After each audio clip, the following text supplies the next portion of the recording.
अब class 12th के लिए हमारा सेकंड चैप्टर है, that is inverse trigonometric functions. अब इनवर्स ट्रिग्नोमेट्रिक फंक्शंस को हम जानते हैं कि ये क्या होते हैं।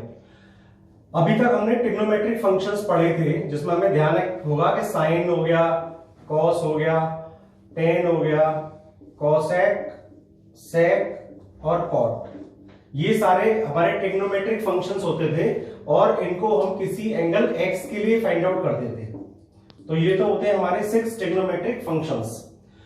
अब जो हमें फंक्शंस मिलेंगे इनवर्स ट्रिग्नोमेट्रिक फंक्शन में वो इस तरह से मिलेंगे, sine inverse x, cos inverse x, tan inverse x, cosec inverse x, sec inverse x, cot inverse x।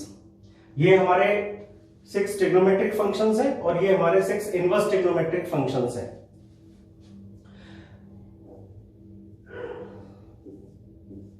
ये है हमारे ट्रिग्नोमेट्रिक फंक्शंस, शॉर्ट में हम इनको टी फंक्शंस बोल देते हैं, और ये सभी हैं इनवर्स ट्रिग्नोमेट्रिक फंक्शंस।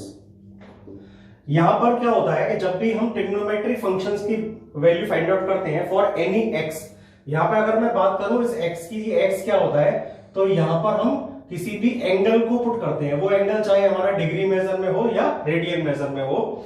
तो क्या होता है कि जब हम किसी एंगल के लिए साइन एक्स, जैसे साइन एक्स का एग्जांपल लिया, जब हम किसी एंगल के लिए साइन की वैल्यू फाइंड आउट करेंगे तो इस तरह से किसी भी ट्रिग्नोमेट्रिक फंक्शन में जब हम किसी एंगल के लिए इन ट्रिग्नोमेट्रिक फंक्शंस की वैल्यूज फाइंड आउट करते हैं तो ये सभी हमको रियल वैल्यूज या रियल नंबर देते हैं। यहां से जो भी हमें मिलेगी एक रियल वैल्यू मिलेगी, या हमें कहना चाहिए simply we can say that कि रियल नंबर मिलते हैं। जबकि अगर हम इनवर्स ट्रिग्नोमेट्रिक फंक्शन की बात करें तो जैसे हम यहां इन ट्रिग्नोमेट्रिक फंक्शंस को किसी एंगल के लिए फाइंड आउट करते थे, वैसे ही यहां पर हम ये जो इनवर्स ट्रिग्नोमेट्रिक फंक्शन है इनको हम किसी रियल वैल्यू के लिए या रियल नंबर के लिए फाइंड आउट करते हैं। और जैसे हमने ये देखा कि यहां पर जो हमारे 6 ट्रिग्नोमेट्रिक फंक्शन है, जब हम इनको फाइंड आउट करते हैं किसी एंगल के लिए तो ये हमको रियल वैल्यू या रियल नंबर देते हैं। उसका रिवर्स प्रोसेस यहां हो जाता है, हम इनको फाइंड आउट करते हैं इनवर्स ट्रिग्नोमेट्रिक फंक्शंस को फॉर एनी रियल वैल्यू और एनी रियल नंबर, तो ये सभी हमको एक एंगल प्रोवाइड करते हैं। तो ये बात समझ में आ गई होगी। ट्रिग्नोमेट्रिक फंक्शन जो होते हैं, सिंपली हम ये कह सकते हैं कि ट्रिग्नोमेट्रिक फंक्शन हमको रियल नंबर देते हैं, जबकि इनवर्स ट्रिग्नोमेट्रिक फंक्शन जो है वो हमको कोई एंगल प्रोवाइड करते हैं।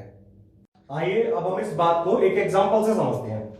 मान लीजिए हमारा एक ट्रिग्नोमेट्रिक फंक्शन हो गया y is equal to sine x, ठीक है। अब इस y is equal to sine x के लिए मान लीजिए हमने, जैसा कि हमने बताया था कि हम किसी ट्रिग्नोमेट्रिक फंक्शन को एंगल के लिए फाइंड आउट करते हैं। अब हमने ये माना कि x की वैल्यू यहां पर π/6 है, यानी 30 डिग्री है। तो क्या होगा कि जो y की वैल्यू हो जाएगी वो साइन π/6 हो जाएगी, और हम जानते हैं साइन 30 की वैल्यू 1/2 होती है। तो इस तरह से y की वैल्यू एक 1/2 आ गई, यानी हमने ये देखा कि y की वैल्यू हमारे पास में एक रियल नंबर आ गया। जबकि अगर हम बात करें इनवर्स ट्रिग्नोमेट्रिक फंक्शन की, तो मान लीजिए y is equal to sine inverse x, ये हमारे पास में एक ट्रिग्नोमेट्रिक इनवर्स ट्रिग्नोमेट्रिक फंक्शन है। तो अगर हम यहां से x की वैल्यू फाइंड आउट करेंगे तो हम इसको इधर ट्रांसपोज कर सकते हैं, तो ये लिखा जाता है sine y is equal to x। अब मान लीजिए हमने यहां पर पुट किया, put x is equal to 1/2, क्योंकि हम यहां पर देख रहे हैं ये दोनों केसेस में x हमारे पास में इंडिपेंडेंट वेरिएबल है और y डिपेंडेंट वेरिएबल है। तो हमने यहां पर क्या किया, इस इंडिपेंडेंट वेरिएबल की जगह 1/2 को पुट किया। तो जब हम 1/2 पुट करेंगे तो क्या होगा कि sine y is equal to 1/2 हो जाएगा। अब हमें ये देखना है कि साइन में वैल्यू किस एंगल के लिए 1/2 होती है। तो sine y is equal to, यहां पर साइन में 1/2 जो वैल्यू होती है वो होती है साइन π/6 के लिए। तो जब हम दोनों तरफ कंपैरिजन करेंगे तो दोनों तरफ कंपेयर करने पर हमको मिलेगा y इज इक्वल टू π/6। तो हमने देखा कि इनवर्स ट्रिग्नोमेट्रिक फंक्शन, यानी y की वैल्यू एक इनवर्स ट्रिग्नोमेट्रिक फंक्शन है, तो यहां पर y की वैल्यू एक एंगल की फॉर्म में आई है। जबकि यहां पर y एक ट्रिग्नोमेट्रिक फंक्शन था, तो यहां पर y की वैल्यू जो है वो एक रियल नंबर की फॉर्म में आई है। ये जो क्वेश्चन है इसकी वर्किंग स्ट्रेटजी दो तरीके से होती है। एक तो ये वे हो गया, हम इसको ऐसे भी कर सकते हैं, मान लीजिए y is equal to sine inverse x दिया हुआ है और हमने पुट कर दिया x की वैल्यू को 1/2, तो ये हो जाएगा y is equal to sine inverse 1/2। अब यहां से हम डायरेक्ट इस बात को समझ सकते हैं कि साइन में किसकी वैल्यू 1/2 होती है। तो सिंपली हम कहेंगे कि साइन में π/6 की वैल्यू 1/2 होती π/6 की वैल्यू 1/2 होती है। तो इस तरह से ये जो इनवर्स ट्रिग्नोमेट्रिक फंक्शन के इस प्रकार की प्रॉब्लम के लिए ये दो वर्किंग स्ट्रेटजीज होती हैं, हम किसी को भी फॉलो कर सकते हैं। और हमने फाइनली ये देखा कि हमारे पास में इनवर्स ट्रिग्नोमेट्रिक फंक्शन की वैल्यू जो है वो एक एंगल की फॉर्म में आ रही है। अब यहां से क्वेश्चन ये राइज होता है कि जैसा कि हमने देखा कि साइन y की वैल्यू यहां पर 1/2 है ये, तो क्या सिर्फ साइन में π/6 की वैल्यू 1/2 होती है? ऐसा नहीं है। We know that for infinitely many angles the value of sine theta, अगर आप इस एंगल को थीटा बोले तो इस एंगल के लिए यहां पर मतलब इनफाइनाइटली मेनी एंगल्स होंगे जिसके लिए साइन की वैल्यू 1/2 होगी। तो फिर हमने यहाँ π/6 ही क्यों लिया है? क्या इसके पीछे कोई रीजन है? इस रीजन को हम अब जानते हैं। तो जैसा अभी हमने एक एग्जांपल देखा था जिसमें हमारे पास में एक इनवर्स ट्रिग्नोमेट्रिक फंक्शन था y is equal to sine inverse x।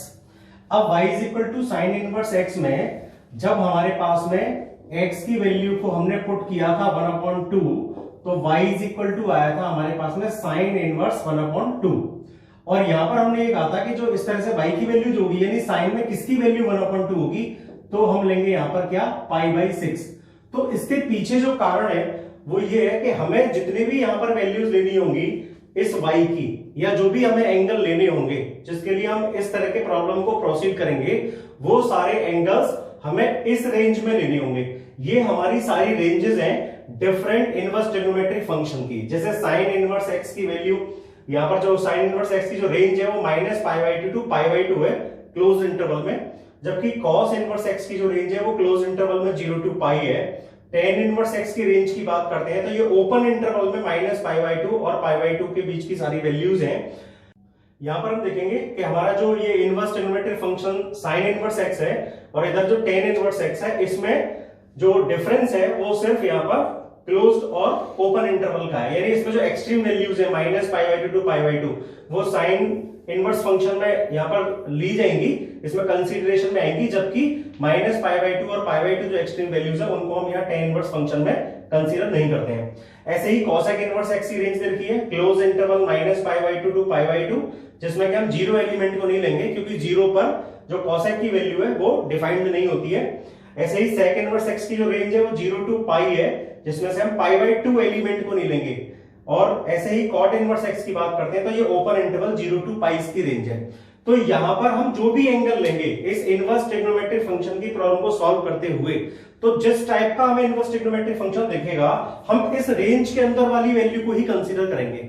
अब उसके पीछे कारण क्या है कि हम इस रेंज की वैल्यू को ही क्यों ले रहे हैं? तो उसका रीजन ये है कि हमें पता है, हमने प्रीवियस चैप्टर में पढ़ा था कि कोई भी फंक्शन का इनवर्स फाइंड आउट करने के लिए अगर हम उस फंक्शन का इनवर्स निकालना है तो उस फंक्शन का इन्वर्टिबल होना जरूरी है। वो फंक्शन इन्वर्टिबल होना चाहिए, और वो फंक्शन इन्वर्टिबल तब होता है जब वो फंक्शन 1/(1)(2) हो या बाइजेक्टिव हो। तो ये जो हमारे इनवर्स ट्रिग्नोमेट्रिक फंक्शंस हैं, इन सबके जो ग्राफ्स हैं या इन सबका जो ज्योमेट्रिकल कंस्ट्रक्शन है वो इस रेंज के अंदर एक 1/(1)(2) फंक्शन को रिप्रेजेंट करता है। यही कारण है क्योंकि जब हम इनवर्स निकाल रहे हैं तो इन्वर्टिबल फंक्शन चाहिए, इन्वर्टिबल फंक्शन चाहिए तो 1/(1)(2) चाहिए, और इस रेंज में ये जो फंक्शंस है वो 1/(1)(2) होते हैं। तो यही कारण है कि हमें जब भी वैल्यू लेनी होगी, जो हमें एंगल चाहिए होगा, हम जिस इनवर्स ट्रिग्नोमेट्रिक फंक्शंस को रिलेट करेंगे किसी एंगल से, उस एंगल की वैल्यू इस रेंज में ही हमेशा लेनी होगी।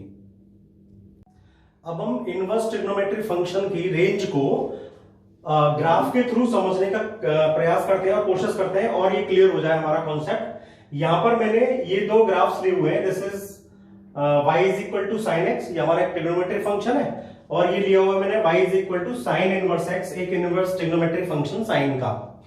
अब यहां पर क्या हो रहा है कि देखिए ये साइन एक्स का ग्राफ है, और सिंपली क्या होता है, ये साइन एक्स का ग्राफ है, तो जब हमें साइन इनवर्स x का ग्राफ बनाना होता है, जो वैल्यूज हमारी x एक्सिस पर लाई कर रही होती हैं वो वैल्यूज हमारी y एक्सिस पर आ जाती हैं, और जो वैल्यू हमारी y एक्सिस पर लाई करती हैं वो हमारी वैल्यू जो x एक्सिस पर आ जाती हैं।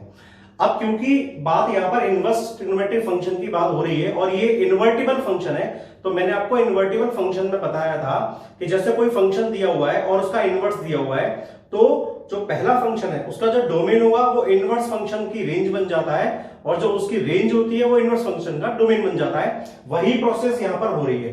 तो ये हो गया हमारा y = sin x का ग्राफ और जबकि ये हो गया y = sin इनवर्स x का ग्राफ। अब बात आती है कि हमने जो रेंज ली थी उसका आधा क्या था। तो हमने देखा था कि sin इनवर्स x की बात अगर हम करें तो y = sin इनवर्स x में हमारी जो रेंज थी वो क्लोज इंटरवल -π/2 से π/2 के बीच में थी। तो उसको हम यहां से देखेंगे, ये -π/2 से π/2। एक चीज और ध्यान रखिएगा कि जो x एक्सिस पर हम जो पॉइंट लेते हैं वो हमारे डोमेन के पॉइंट्स होते हैं और y एक्सिस पर जो हम पॉइंट्स लेते हैं वो हमारी रेंज के पॉइंट होते हैं। तो यहां पर हम ये देखेंगे, अगर हम बात करें y = sin इनवर्स x में, तो ये जो ग्राफ है हमारा, हम इसके इस पार्ट की बात करते हैं। मैं इसको इंडिकेट कर देता हूं।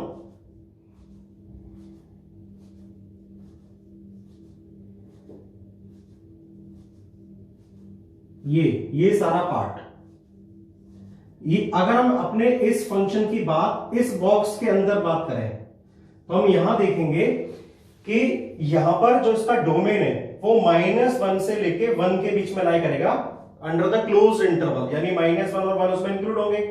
और जब हम इसकी रेंज की बात करते हैं, यानी तो इसमें जो रेंज है वो -π/2 से π/2 तक ये इसकी रेंज आ रही है। तो यहां पर ये जो ग्राफ का पार्ट है इस इनवर्स ट्रिग्नोमेट्रिक फंक्शन में, इस इनवर्स ट्रिग्नोमेट्रिक फंक्शन की अगर हम बात करें तो ये जो ग्राफ है इसका, ये जो पार्ट है, इस पार्ट में ये जो हमारा फंक्शन है ये 11/2 को यहां पर पजेस करता है। ये जो ग्राफ है ये हमारा फंक्शन जो है इसका इस समय ये 11/2 फंक्शन है, क्योंकि हम जो भी x की एक वैल्यू लेंगे उसके लिए y की हमें एक यूनिक वैल्यू मिलेगी, तो और हर x की वैल्यू के लिए एक वैल्यू जरूर मिलेगी।